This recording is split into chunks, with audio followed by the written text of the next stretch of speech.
Bonjour à tous les lecteurs du blog Mes Investissements ou de mes livres. Alors aujourd'hui, on va voir la théorie du jardinier en bourse.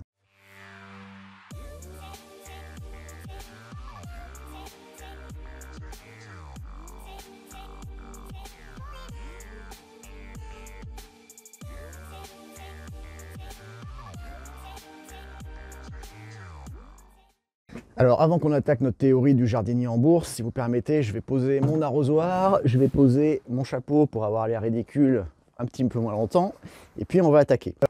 Alors on va commencer, avant de vous exposer la théorie, par une petite expérience. Imaginons que vous ayez deux choix. Le choix numéro 1, vous avez 4 boîtes, avec une chance sur 4 de tomber sur chacune des boîtes. Dans 3 boîtes, il y a 1000 € et dans la 4e boîte, il y a 0 €. Et imaginez un choix numéro 2, où là, vous avez une seule boîte et votre choix est certain, c'est 750 € que vous allez trouver dedans. Donc je vous laisse réfléchir 5 secondes. Imaginez donc que vous cherchez à gagner une somme, c'est une sorte de concours. Est-ce que vous prenez plutôt le choix numéro 1 ou le choix numéro 2?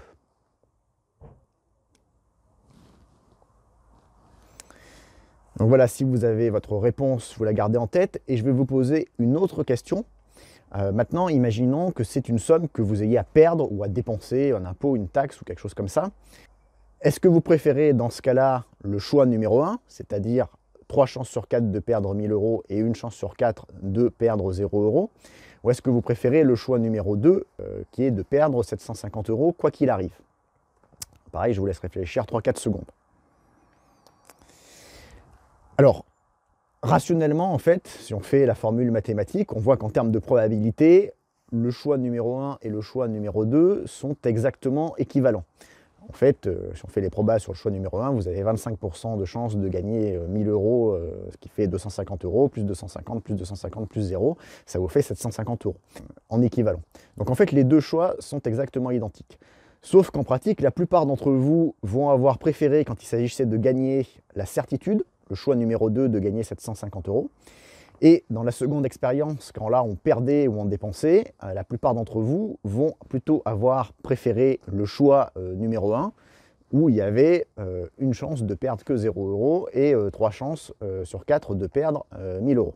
Et finalement, cette expérience psychologique, un peu de biais comportemental, elle se retraduit dans beaucoup de situations que vous allez retrouver en bourse. Notamment quand vous êtes en gain et quand vous êtes en plus-value latente, beaucoup d'investisseurs font l'erreur de vouloir couper leurs gains trop vite pour finalement prendre leurs gains et avoir la certitude, prendre la plus-value de façon certaine plutôt que de les laisser courir et faire jouer les intérêts composés si l'ascension de l'action se poursuit. Si on prend par exemple Apple, on va regarder le graphique d'Apple, alors on va se mettre depuis 2010, on va dire, au moment où vous pouviez vous-même remarquer dans la rue que quelque chose se passait avec les iPhones qui commençaient à prendre la place des BlackBerry qu'on avait à l'époque pour ceux qui se souviennent. Donc plaçons-nous en 2010 et pas avant, puisque avant il fallait peut-être avoir un peu plus d'intuition. Mais on va dire au-dessus, chacun pouvait commencer à voir le phénomène. Donc si vous achetez l'action Apple en 2010, on voit le graphique, il y a eu, alors il faudrait zoomer, mais il y a eu plusieurs petites baisses, etc. Donc vous allez pu être tenté de prendre votre plus-value pour ne pas la reperdre, en fait, pour avoir la certitude de cette plus-value. Et finalement, quand on regarde malgré ces petites baisses, celui qui a le plus gagné, c'est l'investisseur qui est vraiment resté assis sur ses deux mains et qui a attendu 11 ans jusqu'en 2021, puisque lui, il a fait environ 1 x 15 en 11 ans. Alors, vous avez le phénomène inverse quand vous avez une action qui part dans le mauvais sens, donc qui commence à baisser et qui est en perte. Là, les investisseurs ont tendance à renforcer à la baisse, sans trop de problèmes, les actions qui sont en perte. Alors, il y en a qui disent qu'il ne faut pas renforcer à la baisse. On approche value, ça se défend de renforcer à la baisse. C'est-à-dire que si vous avez une action dont vous avez jugé que la valeur intrinsèque est supérieure au cours de bourse, c'est-à-dire que son cours de bourse est décoté par exemple de 20%, si vous en achetez un peu et qu'elle baisse encore sans changement dans son business et des fondamentaux du business, finalement vous allez avoir une action qui est décotée de 40% par rapport à la valeur du business. Donc la logique, c'est de renforcer et d'en racheter. Sauf que ça se tient que si vous avez une limite, c'est-à-dire que vous mettez un montant maximal à investir sur une action donnée. Alors moi je dis de le faire en multiple de salaire parce que ça le met proportionnel aux moyens de chacun. Mais donc par exemple, vous dites c'est au maximum 3 mois de salaire sur une action que j'investis. Vous commencez par investir 1 mois de salaire. elle baisse, vous jugez que rien n'a changé, bah, vous rajoutez un deuxième mois. Mais ça, il ne faut pas le faire à l'infini, il ne faut pas le faire jusqu'à 10 mois, il faut respecter votre limite de 3 mois de salaire. Parce que si vous le faites à l'infini sans cette limite, et que votre analyse est fausse, on peut tous se tromper, d'ailleurs en bourse il faut avoir de l'humilité, toutes les personnes qui réussissent en bourse ont une certaine humilité, à long terme en tout cas, et bien si vous vous trompez en fait, la valeur intrinsèque que vous avez estimée, elle n'est pas bonne, et elle est moindre que celle que vous avez estimée, et c'est le phénomène de ce qu'on appelle de value trap en fait. C'est-à-dire que ce n'est pas le cours de bourse qui va rejoindre une valeur intrinsèque plus élevée que vous aviez estimée, mais dans une value trap, c'est l'inverse. C'est-à-dire que vous aviez le cours de bourse qui était là, vous pensiez qu'il est décoté, vous aviez la valeur intrinsèque qui était considérée là, sauf que les fondamentaux du business se dégradent tellement vite que, en fait, c'est la valeur intrinsèque qui rejoint le cours de bourse à la baisse, qui rebaisse, qui rejoint, etc., jusque potentiellement à zéro et à la faillite. Et c'est là où c'est plus difficile de couper sa perte quand on s'aperçoit qu'on s'est trompé. On ne veut pas se dire qu'on s'est trompé sur les fondamentaux du business, on n'avait pas anticipé cette dégradation des fondamentaux du business, et potentiellement, eh bien, soit on renforce, soit on regarde, soit on préfère l'incertitude dans ce cas-là. Le phénomène, on le voit également sur les renforcements à la hausse. Moi, je connais plusieurs investisseurs en bourse qui refusent systématiquement de renforcer une action à la hausse, quand elle monte en fait.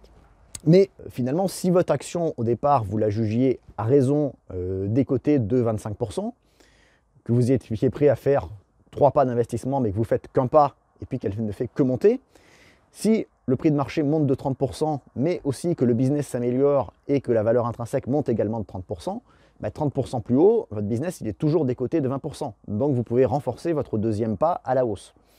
De même, si on reprend l'exemple de l'action Apple tout à l'heure, quelqu'un qui l'achète en 2010 et qui s'était dit je mets un deuxième pas que si elle baisse de 40%, elle a peut-être a priori sur le graphique jamais baissé de 40%, bah, il aurait peut-être, plutôt que de rester investi sur 2000 € par exemple 2010 et d'attendre 2021, il aurait sûrement mieux fait de remettre 2 autres pas, s'il était fixé 6 000 € comme limite à investir sur Apple, un peu plus tard, et finalement ces x15 à peu près en 10 ans, ils ne les auraient pas fait sur 2000 €, mais ils les auraient fait sur 6 000 €. Donc voilà un peu tous ces exemples issus de notre expérience un peu de biais comportemental avec nos boîtes à 1000 € et 750 €. Alors je vais en revenir à ma fameuse théorie du jardinier que vous attendez tous. Alors cette théorie du jardinier, elle est inspirée de Peter Lynch. Donc Peter Lynch, c'est un investisseur célèbre de la fin des années 80, début des années 90, qui gérait le fonds Magellan, qui a fait des performances assez exceptionnelles à l'époque. Il est d'ailleurs l'auteur de 2 livres sur la bourse que je vous mettrai dans la description de la vidéo. Et donc sa théorie du jardinier de Peter Lynch, c'est, je vous la lis, l'erreur de beaucoup d'investisseurs en bourse est de se comporter comme un jardinier qui passerait son temps à arroser les mauvaises herbes et à arracher ses belles fleurs. Et en fait, cette théorie, elle est assez intéressante. D'abord parce qu'on retient plus les métaphores et les images quand on parle de bourse. Si je vous reparle de cette vidéo de théorie du jardinier dans 6 mois, quelqu'un vous en reparle qu'il a vu sur ma chaîne, etc. C'est la seule chose que vous allez retenir, la théorie du jardinier, d'avoir tendance en bourse à arroser les mauvaises herbes et à arracher les belles fleurs. Vous ne retiendrez peut-être pas tout ce qu'on vient de voir depuis une dizaine de minutes. Et quand on y réfléchit, finalement, cette image, elle est très simple, elle est très imagée et elle synthétise tous les exemples qu'on vient de voir. Elle synthétise le biais psychologique de préférence de la certitude à l'incertitude quand on est plutôt en plus-value latente et donc la tendance à prendre ses gains trop vite et à ne pas laisser le temps au temps des intérêts composés de faire leur jeu, du business, de s'améliorer et de croître. Elle synthétise aussi les renforcements à la baisse qui parfois, s'ils sont effectués à mauvais escient, peuvent friser l'entêtement et vous courir à votre perte puisque vous allez accompagner la société jusqu'à sa faillite. Et elle illustre également la difficulté qu'ont les investisseurs en bourse à se renforcer à la hausse sur un investissement qui commence tout de suite à aller bien, qu'ils ont fait et qu'ils ont fait à juste titre et à raison. Donc retenez bien ça, la théorie du jardinier en bourse, c'est que l'investisseur particulier en bourse a trop souvent tendance à se comporter comme un jardinier qui passerait son temps à arroser ses mauvaises herbes et à arracher ses belles fleurs. N'hésitez pas à mettre un petit commentaire sur ce que vous pensez de cette théorie. Je vous mets également dans la description de la vidéo des bonus gratuits à télécharger pour vous aider dans vos investissements. Et puis, je vous rappelle mes livres. Alors, sur la bourse, Investir en bourse, style gagnant, style perdant. Et puis, L'allocateur rebelle, qui indirectement est un livre sur la bourse, puisque c'est l'histoire d'un jeune qui va rencontrer son mentor, très inspiré de Warren Buffett. Donc, c'est de la fiction, un roman, mais plutôt pour lecteurs de non-fiction. Et puis mes livres sur l'immobilier, donc mon best-seller, l'investissement immobilier locatif intelligent, avec la sortie de la deuxième édition qui met à jour donc, les nouveautés réglementaires 2022 et puis l'état du marché post-Covid avec la difficulté supplémentaire à trouver des biens et donc quelques exemples supplémentaires liés à mon expérience d'investisseur. Ça suit de 77 exercices pratiques pour l'investisseur immobilier intelligent. Et voilà pour cette vidéo. Si vous avez aimé, n'oubliez pas le petit like, n'oubliez pas de vous abonner à la chaîne si ce n'est pas déjà fait. Et je vous dis à bientôt sur Blog Mes Investissements ou sur la chaîne YouTube associée.